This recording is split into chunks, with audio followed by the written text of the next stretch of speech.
27번. 카드뮴이나 아연 등의 육방전개. 육방전개면 HCP죠.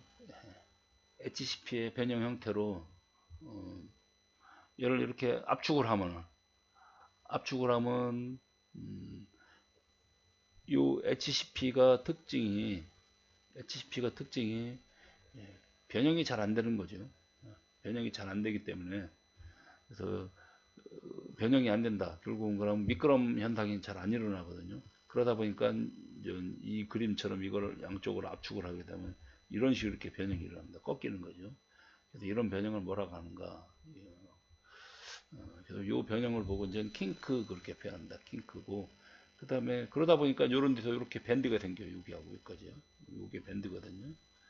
자, 여기 이렇게 된 거하고 이렇게 된 거하고 요 사이가 여기 밴드인데, 이렇게 밴드가 여기 보이죠. 요걸 보고 이제 킹크 밴드 그렇게 표현합니다.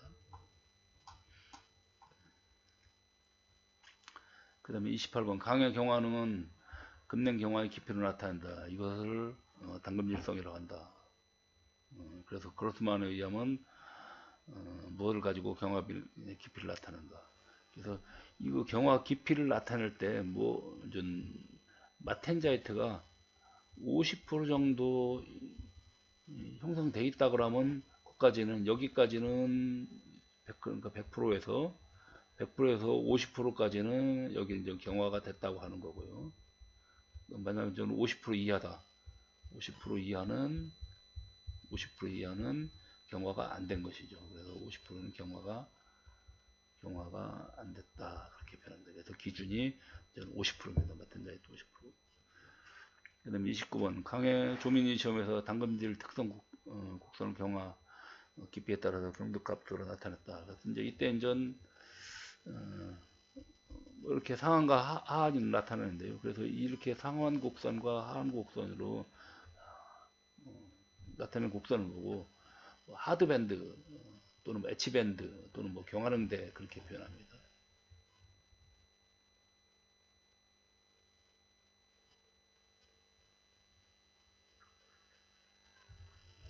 그 다음에 30번 3원 합금의 성분 농도 표시 방법에서 어떤 표시 방법인가.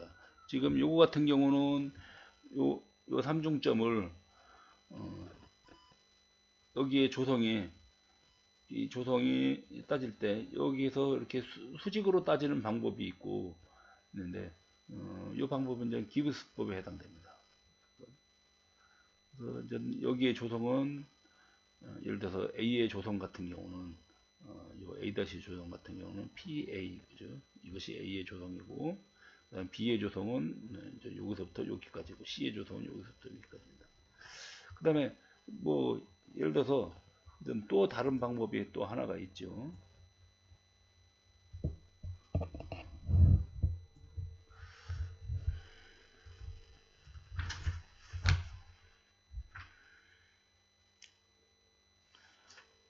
자, 또 다른 방법의 하나가 이제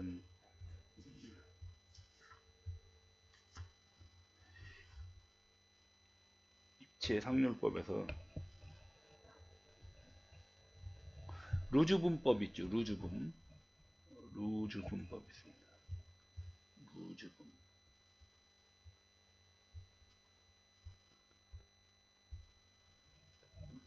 루즈분법인데요. 자, 얘는 이런 식으로 이렇게 따지는 겁니다. 이제 차이점을 잘 알아두셔야 돼요. 예를 들어서 여기가 P다. 그러면 여기가 A고, 여기가 B고, 여기가 C다. 그러면 아까 얘는 여기서 이렇게 수직선을 그어서 요거하고 이렇게 그리고, 여기도 같은 경우도 이렇게 수직선을 그어서 이렇게 따지고, 얘도 여기서 이렇게 수직선을 그어서 이렇게 평행하게 그리는데, 얘는 이렇게 그리는 겁니다. 예를 들어서 B의 양 같은 경우는 B의 양은 이렇게 평행으로 그리는 거고요. A의 양 같은 경우는 여기가 A니까 A 쪽으로 가게끔 이렇게 평행을 그리는 거. C의 양은 C 쪽으로 이렇게 가게끔 여기서 이렇게 평행을 그리는 겁니다.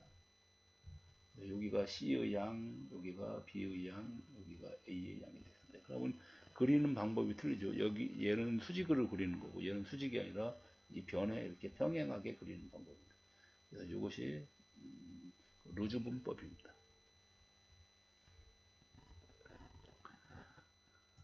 그 다음에 13번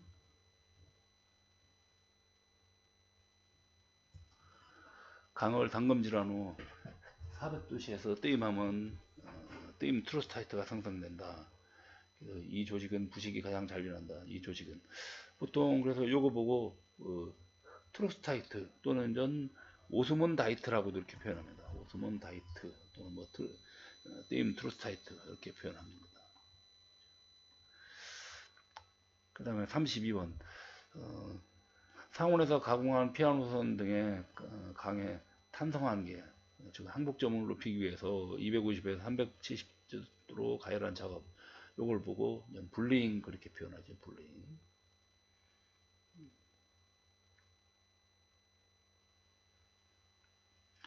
또 요거하고 유사한 문제가 있는데요. 이렇게 이거를 이거는 지금 별도로 이렇게 가열하는데 이걸 연속적으로 그 냉간 가공을 하면서 냉간 가공이 아니죠. 열간 가공을 하면서 열간 가공과 그 다음에 항온열 처리를 하는데 항온열 처리는 저기서 하죠. 납욕을 말합니다. 연욕에서 그 항온열 처리를 하고 그 다음에 나오는 것이 뭐 이렇게 해서 뭐 이런 피아노선이나 스프링 같은 걸 만드는 방법을 보고 이런 방법을 보고 퍼텐팅 그렇게 표현하죠. 퍼텐팅 열처리다. 그래서 퍼텐팅하고 불링하고 좀 틀립니다. 그래서 불링 같은 경우는 이미 가공된 걸 다시 이렇게 가열하는 걸 말하는 거고 퍼텐팅은 이거를 가공을 하고 나서 연속적으로 이렇게 열처리를 하는 걸 말합니다. 그래서 즉 얘는 상온 가공이고 얘는 열간 가공하는 거죠. 열간 가공해서 그걸 바로 이제 이렇게 항온에서 항온 열처리를 하는 거다. 퍼텐팅. 그 다음에 FeW 코발트계 또는 Fe 몰리브덴 코발트계는 그 뜨임 시후에서 경도가 증가시킨다. 그래서 보통 시후 경화성 합금 공구항이다. 이 공구항의 경화기, 광학이 결국은 뭐냐면 시후에 의한 석출물이거든요. 시후에 의한 석출물이기 때문에 강한 석출 경화가 되겠습니다. 그 다음에 18팔 스테인리스 강을 고온으로부터 급냉한 것을 500에서 800도 범위로 재가열했다. 그러면 고용되었던 탄소가 오스탄트 결정립계로 이동해서 크롬탄화물이 석출된다. 이것이 바로 저거죠. 이로 인해서 그 부식이 되는 거. 그래서 이걸 보고 이제 입계 부식이라고 한다. 그렇죠? 입계 부식. 그래서 입계 부식에 대한 여기 설명이 자세하게 나와 있네요. 그래서 이거 방지책 같은 경우는 뭐 요 탄화물 형성을 억제하기 위해서 이런 것 등을 첨가하고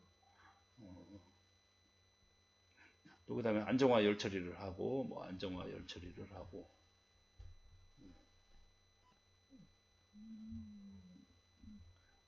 처리 등을 한다고 아까 저 앞에서도 이렇게 한번 나왔습니다.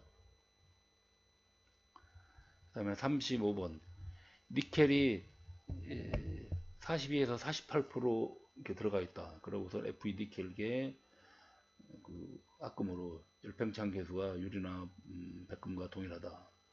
그래서 이 악금은 무엇이라 하는 거야? 이게 이제 불변강의 종류죠. 불변강 중에서 플래티나이트에 해당됩니다. 그래서 불변강은 네 가지가 있는데요. 첫 번째 인바그램은 Fe 플러스 니켈인데 니켈이 36% 들어가 있는 겁니다. 기본적으로. 그 다음에 엘린바가 있죠.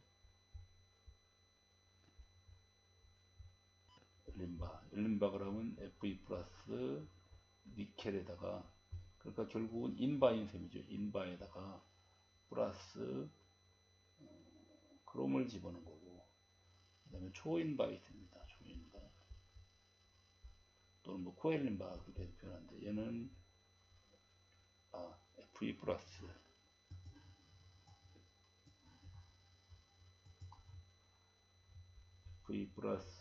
니켈에다가, 즉 인바에다가 코발트가 들어간 거고, 그 다음에 이제 여기에 있는 플래티나이트가 있죠. 플래티나이트는 Fe에다가 니켈 36%, 즉 인바에다가 다시 니켈을 더 집어넣은 거죠. 니켈을 더 집어넣어서 니켈을 이렇게 42에서 48% 들어가게끔 되어 있는 것이 이제 플래티나이트다.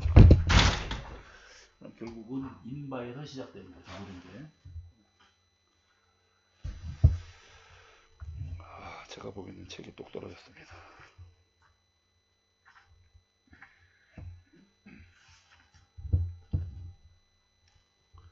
그 다음에 36번. 알루미늄 구리합금의 경화는 과포경체를 상온이나 고온에서 유지하는 때 이때 시간이 경과함에 따라서 경과된다. 그래서 이런 경화 기구를 무엇이라고 하는가? 이게 이제 시후 경화죠. 시후 경화. 이제 시후도 상온에서 유지하는 걸 보고 이제 자연시후, 그다음에 고온에서 유지하는 걸 보고 인공시후 그렇게 표현합니다. 이제 시후 경화는 그렇게 두 가지라고 했죠. 자연시후와 인공시후. 이쪽 인공시후가 조금 더 이쪽이 강도가 높고 강도가 크고 시간이 짧게 걸리고 시간이 적게 걸리고 이거 되죠. 그래서 보통 이런 상온시효는 그 최대 강도가 나오려면 뭐 보통 한 일주일 이상입니다.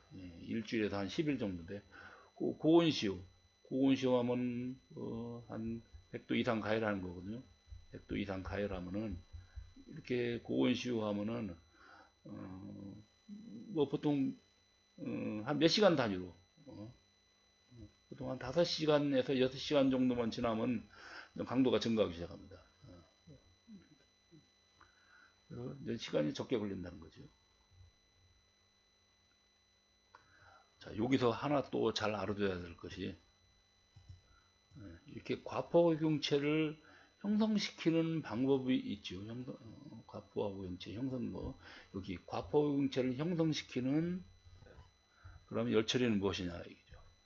과포경체를 형성시키는 요 열처리 방법은 용체화 처리 그렇게 표현하죠. 이것도 용체화 처리 또는 고용화 처리 그렇게 했습니다. 고용화 처리, 용체화 처리 이렇게 표현하는 것이 이 과포경체 형성됩니다. 그 다음에 37번 알루미늄 구리합금에서 여기서 일어나는 시유 현상은 알루미늄이 110면에서 구리 원자가 이렇게 형성되는 건데요. 이때 이제 형성되는 걸 보고 뭐라고 하는가? 이제 GP 정대라고 한다. GP 존이라고 하죠. 자,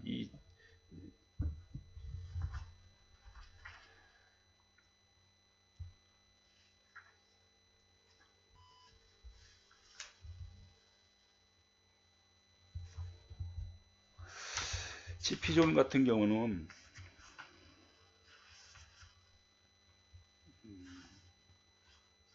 어디에 있을까요?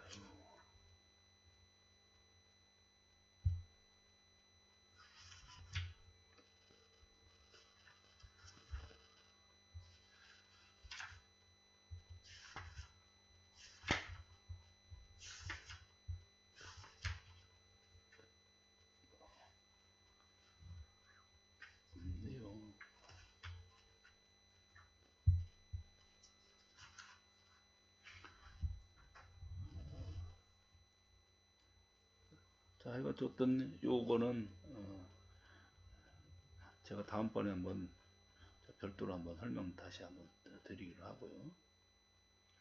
그 다음에 38번 알루미늄 실리콘 합금에서 알루미늄과 실리콘의 공정점이 12%인데 공정입니다. 온도는 570도, 77도예요. 근데 이때 어떤 원소를 첨가하면 이 공정점이 아래로 이동합니다. 그러면서 조직이 미세화되는데 이런 걸 뭐라고 하는가? 이거는 계량 처리라고 합니다. 이때 사용하는 원소는 주로 금속 나트륨 또는 불알칼리, 가성소다 전부 다 알칼리 계열이거든요. 그거를 집어넣으면 이렇게 됩니다. 알루미늄 실리콘 상태도가 이런 식으로 이렇게 공정 현상이 일어나거든요. 공정인데 여기에 있는 요것이 대략 12%일 때 온도는 577도인데 나트륨 같은 걸 집어넣으면 이것이 이렇게 내려가는 겁니다. 온도가 밑으로 내려가는 거죠. 밑으로 내려가면 어떻게 됩니까? 이 공정점이 온도도 내려가지만은 결국은 상태도가 이렇게 그려지는 거죠. 그러면 공정이 12%가 아니라 14% 정도까지 이렇게 옮겨갑니다. 이런 식으로. 그럼 결국은 요 온도도 내려가지만은 요 실리콘 퍼센트가 더 오른쪽으로 이동한다는 거. 요거 보면 계량 처리 그렇게 표현합니다.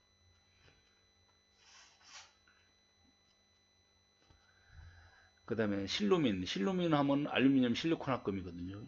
여기에 있는 것이 이제 실루민인데, 그래서 실루민 같은 경우는 반드시 계량 처리를 해서 쓴다 쓰는 겁니다. 그래서 이거를 이렇게 이제 계량 처리를 하는 것보다는 구리를 조금 집어넣으면은 조금 더 집어넣으면 훨씬 더 좋아지는데 이거를 이제 보통 라우탈 이렇게 표현하죠. 그래서 라우탈이다 그러면 알루미늄 실리콘 구리계 합금이라고 이렇게 보면 되겠죠.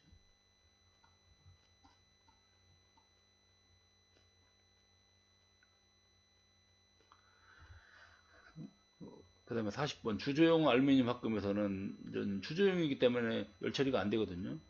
근데 이런 단점을 보완하기 위해서 알루미늄에다 구리, 니켈, 마그네슘을 집어넣는 거죠. 그래서 알루미늄, 구리, 니켈, 마그네슘 들어가는 거. 이렇게 하면 열 처리할 때 석출경화가 됩니다. 이런 거에서 석출물이 형성되는데 이 합금, Y합금 그렇게 표현합니다. 그다음에 이제 여기서 또 하나 자주 나오는 게 이제 코비탈륨이라는 문제가 있죠.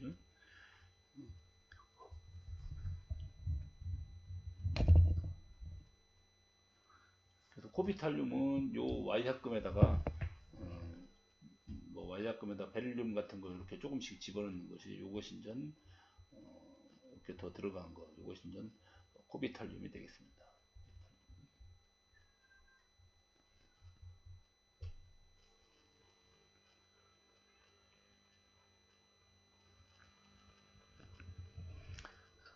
자, 41번 0.8% 공속강의 마탄자트 변태 개시점을 계산하시오.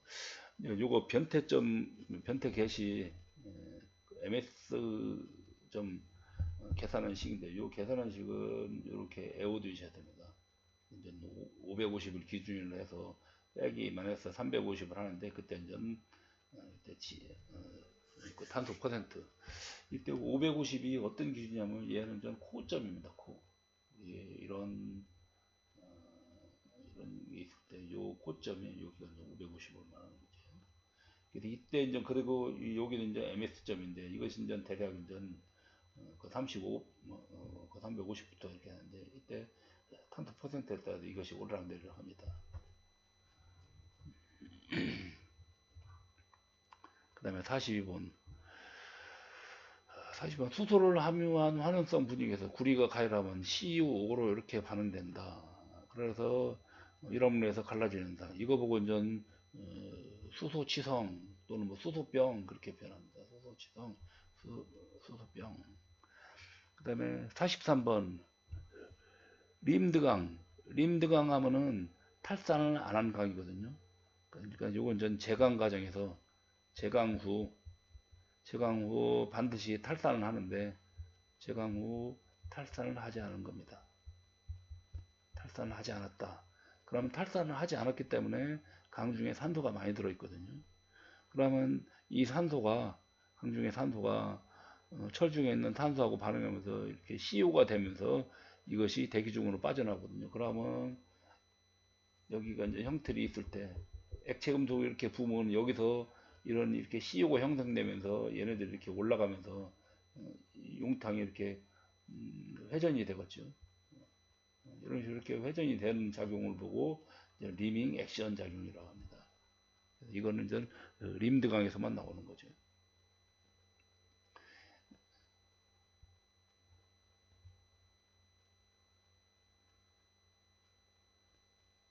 자, 요 기왕 림드강 나왔으니까 그러면 전 킬드강이라는 게 있죠. 킬드강. 킬드강은 아예 킬드강은 오를 다 제거를 한 거죠. 오 완전 제거. 오를 완전 제거했기 때문에 아예 리밍 현상이 없는 거죠. 그 다음에 이제 세미 킬드강 있죠. 세미 킬드강. 세미 킬드강. 세미 킬드강은 얘를 적당히 제거한 거죠. 얘는 적당히. 그래서 킬드건 같은 경우 오를 제거하기 위해서 뭐 알루미늄 같은 거를 알루미늄에 탈산제를 집어넣는 거죠. 요 킬드강은 또는 이제 뭐 진정강 표현합니다. 이렇게 진정강. 진정강의 의미는 말 그대로 진정된 강. 아까 요 림드강은 이렇게 용탕이 뭐 이런 식으로 이렇게 막 움직이는데 얘는 그렇지 않고 조용합니다. 그 다음에 또, 또 캡드강이 있어요. 캡드강. 캡드강은 사실은 림드강인데, 림드강에다가, 여기다가 이렇게 뚜껑을 씌우는 그런 걸 말합니다. 뚜껑을 씌워서 여기는 리밍 작용을 억제하는 거죠.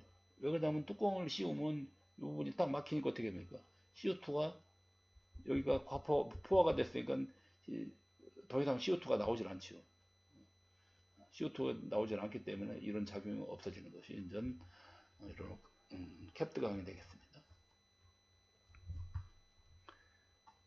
그 다음에 44번 고속도 공구항에서 크롬의 영향. 크롬이 들어가면 크롬은 탄화물을 형성하거든요. 그래서 이제 그런 거 보면 제강성 탄화물을 형성한다. 그러면서 이 크롬 탄화물의 특징이 크롬 탄화물 특징이 대체적으로 내마모성이 좋지요. 내마모성이 좋은 이유는 경도가 큽니다. 경도가 커요. 그래서 경도가 크기 때문에 연화가 어렵고 그 다음에 점성 같은 게 증가하는 거죠. 그로 인해서 내마물성이 또 증가하고 이때 이제 크롬은 뭐 대부분 한 4% 정도 집어넣죠. 고속도강에서는. 그래서 아까 있을 때 18, 4일 형할 때 18, 4일 할 때 18%가 텅스텐이고 이게 이제 크롬이죠. 이게 크롬이고 이게 바나듐이 이렇게 들어가 있는 거죠. 자, 45번 다음 그림은 베타마텐자이트의 원자 구조다. 그래서 이렇게 베타마텐 알파형이 있고요. 알파 마텐자이트가 있고 베타 마텐자이트가 있는데 알파형은 일반적으로 당금질 했을 때 나타난 겁니다. 당금질 직후 형성된 것이 이제 알파 마텐자이트고요. 그 다음에 요거를 한 200도C로 뜨임하면 200도C 뜨임하면은 뜨임에 생성되는 것이 뜨임할 때 생성되는 것이 이제 베타 마텐사이트인데요. 얘는 알파 마르텐사이트는 결정 구조가 얘는 BCT입니다. 얘는 원래 조직인 BCC로 돌아온 거예요. 그리고 조직 모양은 그대로 갖고 있는 겁니다. 그래서 이때 형성되는 것이 이제 여기는 탄화물이 나오는데요. 이걸 보고 입실론 탄화물 이렇게 표현합니다.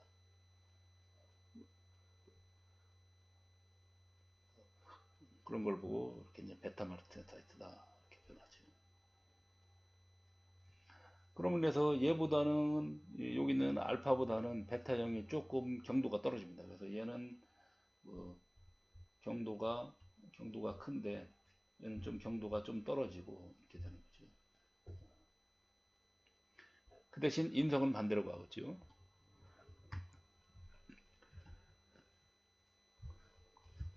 그 다음에 46번 다음 그림은 강을 담금질했을 때 조직 변화를 나타내는 거다. 가나에 알맞는 조직은 자, 가 같은 경우 이렇게 침상으로 나타나는 조직, 침상 조직을 보고 이제 마텐자이트 그렇게 표현하고, 그 다음에